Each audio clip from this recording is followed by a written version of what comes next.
Hi, welcome to a new video, and today we're going to be looking at Grid Legends. So this was a title I originally wasn't going to pick up at launch, but I am weak-willed, so I did pick it up at launch, and it unlocked yesterday, and I managed to get about 3 hours or so with it, roughly.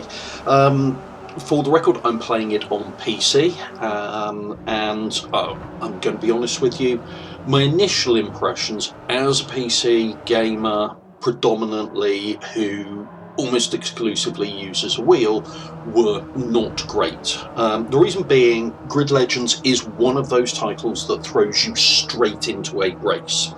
It doesn't say, oh, do you want to take a moment to set up your wheel and pedals and make sure your force feedback's not going to be horrible, or do you just want to be thrown into a race with all of the driving aids on, a view that you don't use, chase cam in this case, and no opportunity to set up your wheel? Well, we're going to do that to you. No, stop doing this, titles. It's really, really, really bloody annoying.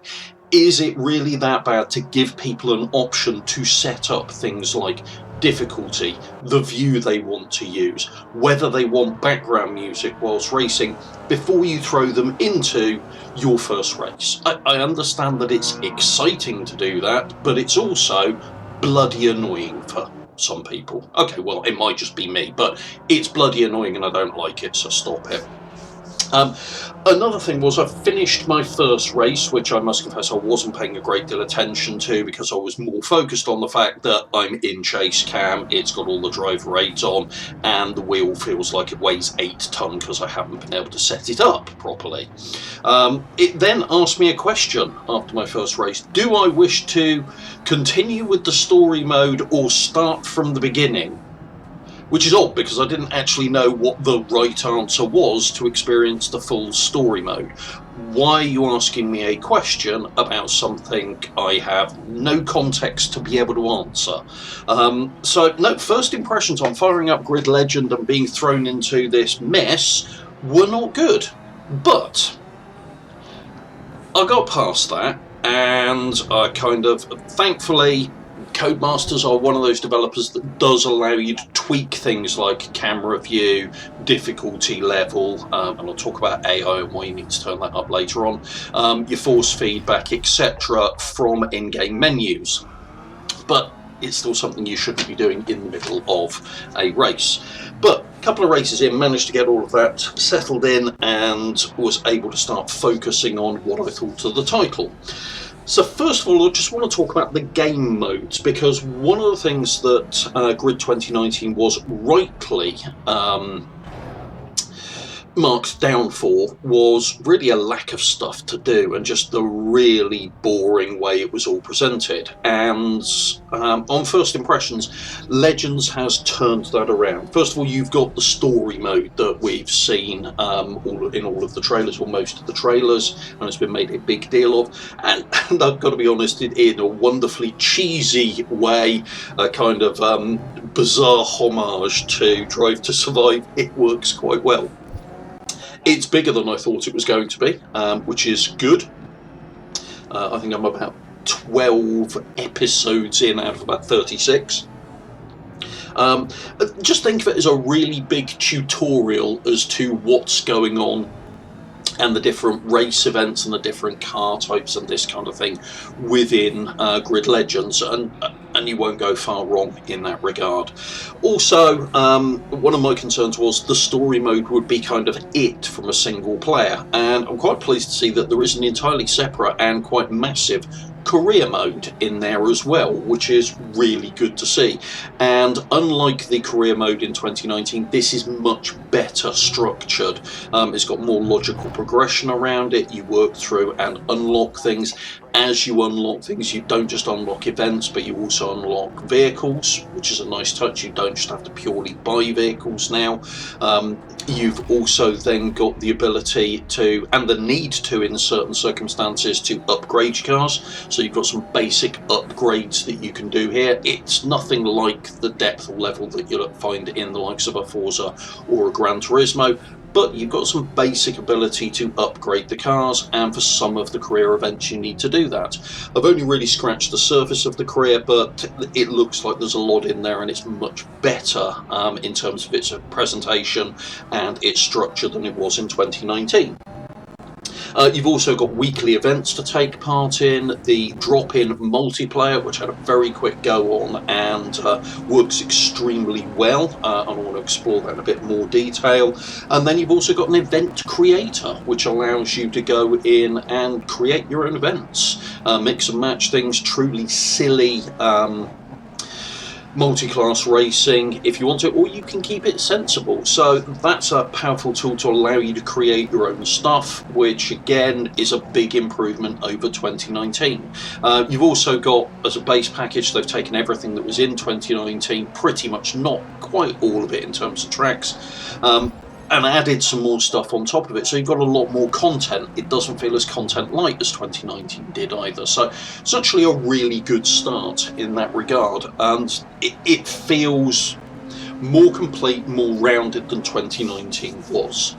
So moving on from the kind of game modes and what we've got to do and into the AI side of things, what you've got in the AI, it's less immediately violent than an Elbows Out than 2019's was. It's a bit more nuanced. There's lots of accidents going on, certainly I found within the story mode, but they also occur in career and event creator as well.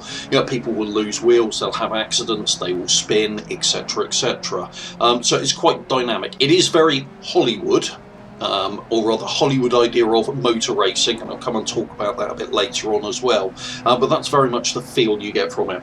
I found I had to dialed the difficulty up. I think you've got 5 levels of difficulty, with Legend being the hardest. I'm racing predominantly on hard, one step below that, and find it a good challenge. It is track and car type dependent, and you might have to tweak it, but it's fairly easy to do because you can do it from the pause menu again. But yeah, it's solid in that regard. Oh, and one thing, the Nemesis system is no longer just race specific, particularly in the story mode. If you make a Nemesis in one race, they will remember that throughout the season, so that makes a bit more sense from that perspective now as well. But overall, for what is an unashamedly arcade racer, the AI is pretty good. Yeah, pretty good. Physics-wise, this is a notable improvement over 2019. Now, keep in mind, it is still first and foremost an arcade racer, and it wears that very proudly as a badge of honour. You don't expect anything sim physics-wise in here. The arcade handling is grounded in reality, in fact more grounded in reality than it was in 2019. The cars in 2019, whilst fun to throw about, were very tail happy, and this made some of them, the V8 supercars is the main one that I recall from 2019, just ridiculously difficult to get to grips with.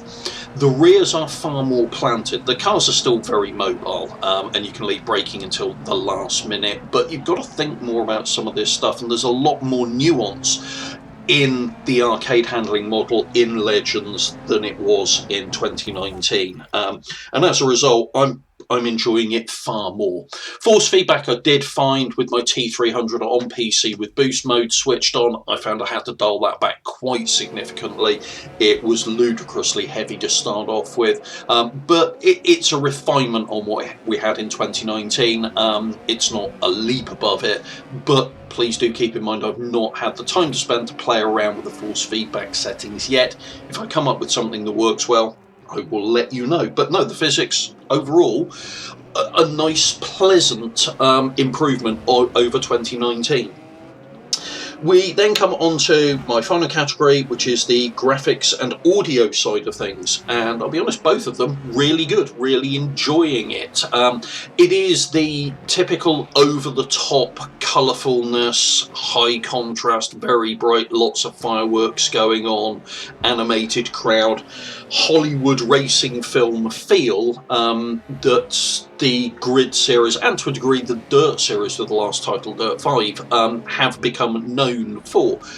There's nothing wrong with that. I think they're carving out their own little niche in that regard, and it suits the presentation, it suits the drive to survive flamboyance of the story mode. It's not realistic, but it's enjoyable. Some people, and I can fully understand why, will get annoyed by the sheer volume of fireworks going off or balloons floating over the track. Not hot air balloons. Oh no, that's Gran Turismo's bag. Got to have you hot air balloons in a modern GT title, it seems. These are just helium balloons, normal helium balloons, but bloody thousands of them, particularly at Brands Hatch. I noticed it was littered with the damn things. But I digress. Overall, it's a good-looking title that will not tax your system heavily. Don't expect the 4K definitive anal attention to detail that we're probably going to get with Gran Turismo 7, but it is a solid, good-looking title that sounds good as well, and the sound and audio design and the visual side of it, perfectly acceptable. Nothing wrong with that. So in conclusion, and wrapping this up, I kind of worried that we were going to get Grid 2019 with a silly story slapped on top of it, and Codemasters seem to have massively exceeded my expectations in that regard. The handling and the physics are much more enjoyable than 2019. It's a far better structured career mode with more to do that unlocks in a more logical and progressive manner than 2019. And there's just in total far more to do. Now the proof will be in the longevity of it. That's what killed 2019. 2019, just as something to drive for an arcade title at the time it released, was perfectly enjoyable. It just didn't have legs. It was not well structured, and there was nothing really, for me, I found, that drove me to complete it. So as such, it was something that I enjoyed in very small bite-sized bits. This is shaping up to be quite the opposite. It seems to have a good solid structure and feel to it, and I actually think I will get quite a bit more out of it, but we will see. I've got about a week before Gran Turismo 7 hits, and I do want to get some time back with GTS to familiarise myself, so I'm hoping within a week I will be able to give you a full review of Grid 2019 of Grid Legends, and we'll see how it's shaping up as a title overall and whether it has legs. So thank you very much. If you've enjoyed this video, please do hit the like button, and if you want to see more content of this nature, then please do subscribe to the channel and hit the bell icon to be notified when new content gets uploaded. Thanks very much. Take care.